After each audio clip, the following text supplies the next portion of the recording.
Olá, tudo bem? Hoje continuarei falando sobre a narração, sobre a redação narrativa ou apenas narrativa. No primeiro vídeo, no vídeo anterior, eu apresentei o que é uma narração, apresentei os tipos de narração, apresentei a estrutura, como ela é formada, como a narração é composta. Agora eu estarei trazendo a última parte, que são os elementos da narração. E trarei um pequeno exercício só para que vocês assimilem, um exercício bem simples, para que fique de uma vez por todas bem assimilado. Eu sei que para muitos esse tema é chato, esse tema pode parecer enjoativo. Para que você está trazendo isso? Gente, eu me comprometi, eu fiz uma enquete há um tempo e o tema escolhido foi redação. Então eu me comprometi e foi uma escolha dos meus inscritos esse tema, redação. Então eu estou trazendo aqui, pela última vez desta sequência, que eu posso retornar com outros temas também, sempre na redação, mas como eu já trouxe dissertação, eu trouxe descrição, agora redação narrativa. Continuarei passando aqui com vocês. Meu nome é Denise Ávila Rosa, sou professora de língua portuguesa e tenho muito prazer em estar aqui com você, trazendo um pouquinho de informação sobre a nossa língua portuguesa. Então, continuando, vamos falar agora sobre elementos da narração ou os elementos da narrativa, que são narrador ou foco narrativo. Temos também o tempo, o espaço, temos os personagens e temos discurso, ok?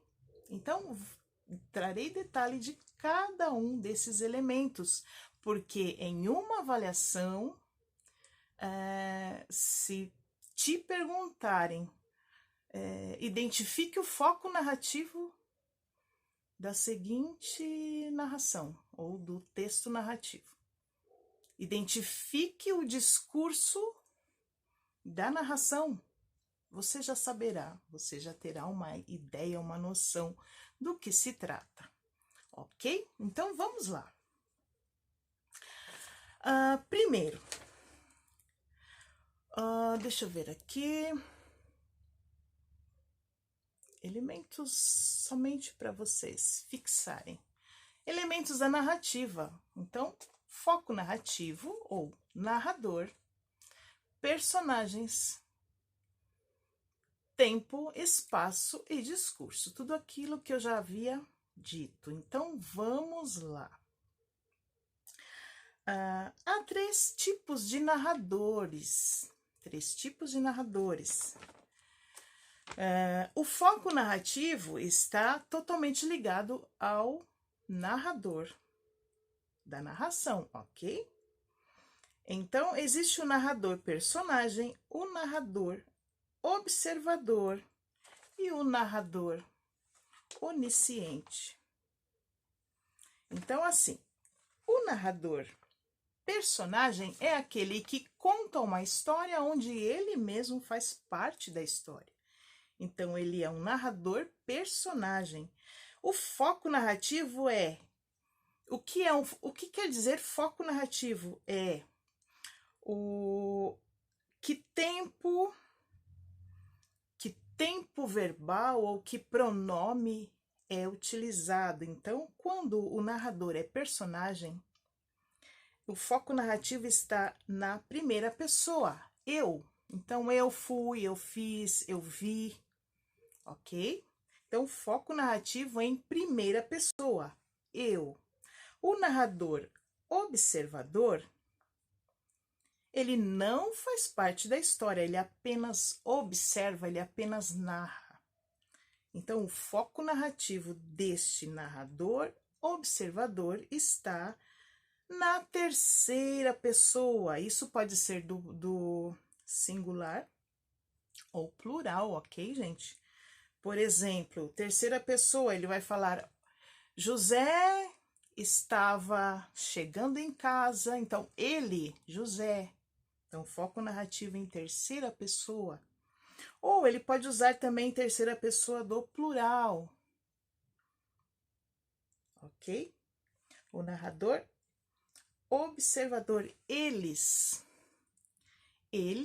estavam chegando a um determinado local. Então, terceira pessoa do singular ou plural, foco narrativo. Isso acontece também quando o foco narrativo é usado em primeira pessoa, no singular ou plural, quando o narrador é também personagem. Então, ele pode falar: eu estive naquele local, ou nós estivemos, ele e mais alguns personagens. Então, o foco narrativo será a primeira pessoa do plural.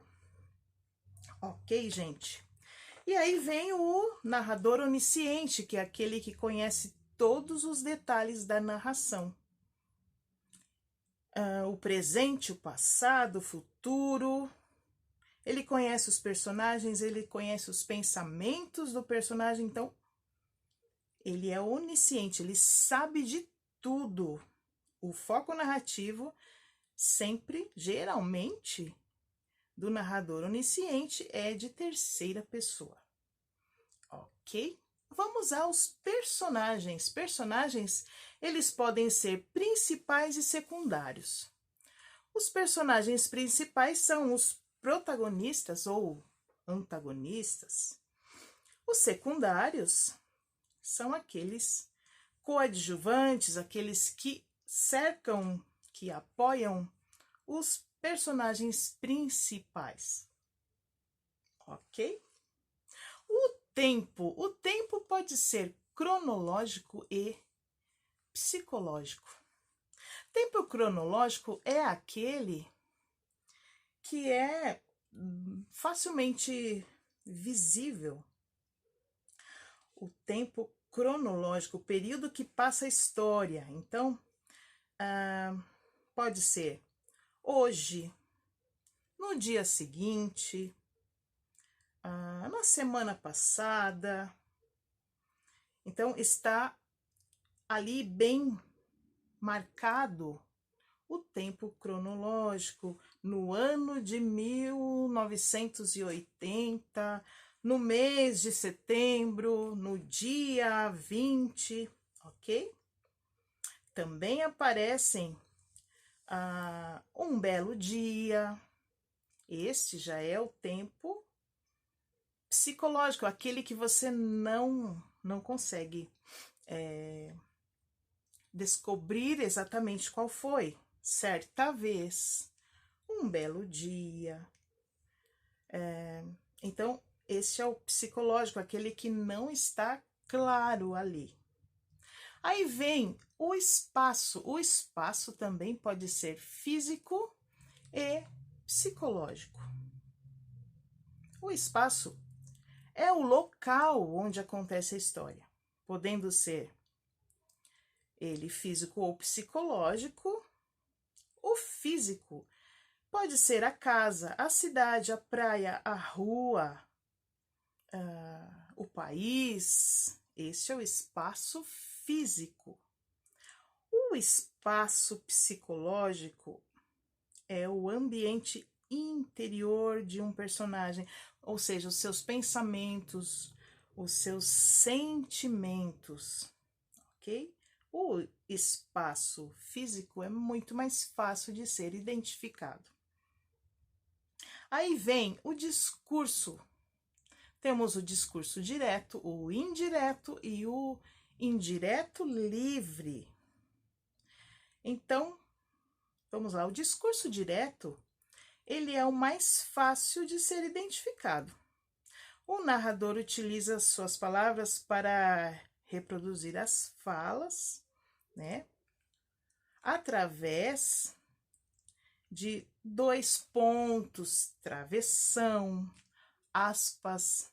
Então, o discurso direto é muito mais fácil de identificar. Você já viu lá o travessão, 2 pontos, travessão, ponto. Você já viu que ali está um discurso, uma fala direta. Quando não aparece os 2 pontos, as aspas, o travessão, será o discurso indireto, onde o narrador utiliza suas próprias palavras para reproduzir a fala daquele personagem. Ele não coloca, ele não tem como identificar através de travessão, aspas, ou 2 pontos, porque já está ali subentendido. Um exemplo, ele disse que precisava dormir mais cedo, ou Maria disse que estava muito cansada. Então, assim, esse é o discurso indireto. Ele mesmo, com suas próprias palavras e sem nenhuma pontuação, reproduziu a fala daquele personagem. E o discurso indireto livre é a junção do discurso direto e indireto. Então, esse é o discurso indireto livre. Ele é livre de travessão, ele é livre de aspas, ele é livre dos 2 pontos. Mas mesmo assim, nós conseguimos identificar que é a fala daquele personagem. O diálogo acontece facilmente, mesmo não havendo indicação nenhuma que é a fala do personagem. Nós conseguimos identificar quando acontece o discurso indireto livre também. Ok? Então, concluímos os elementos da narração ou os elementos da narrativa. Então, vamos aqui. Vou trazer aqui uma narração bem simples, chega a ser até infantil, mas muito utilizada, e é uma fábula, na verdade. É uma fábula muito conhecida. Então, prestem atenção, tentem identificar o tempo, os personagens, o espaço e o discurso desta narrativa. A cigarra, no caso aqui, é aquela fábula da cigarra e a formiga. Então, eu estarei lendo aqui bem rapidamente porque é bem curtinho. A cigarra passou o verão cantando, enquanto a formiga juntava seus grãos. Quando chegou o inverno, a cigarra veio à casa da formiga para pedir que lhe desse o que comer. A formiga então perguntou a ela: "E o que é que você fez durante todo o verão?" "Durante o verão eu cantei", disse a cigarra. E a formiga respondeu: "Muito bem, pois agora dance." Aí, vamos analisar agora quais são os elementos desta narrativa, desta fábula. Lembrem-se que fábula, ela ocorre com animais que têm gestos de humanos, né? Então ele fala, ele critica, ele aplaude. Então, muito bem, vamos agora identificar quais são os personagens desta fábula, desta narração. Personagens: a cigarra e a formiga. Então, são os dois personagens aqui. O espaço. Qual é o espaço que nós conseguimos enxergar aqui? Na verdade, o espaço é o local em que elas estavam. Então, a floresta ou o formigueiro, ok? Mas a floresta, o lugar de habitação de uma cigarra e de uma formiga. Então, pode ser o formigueiro ou pode ser a floresta, o bosque, ok? Onde nós encontramos o tempo? Na verdade, aqui o tempo é cronológico. Onde aparece? Qual a palavra que dá indicação de tempo? A cigarra passou o verão cantando. Quando chegou o inverno, então aqui, palavras que indicam tempo. Verão, inverno. Então, qual é o tempo aqui? Tempo cronológico, verão, inverno. E o discurso? Qual é o discurso utilizado aqui? É o discurso direto. Por quê?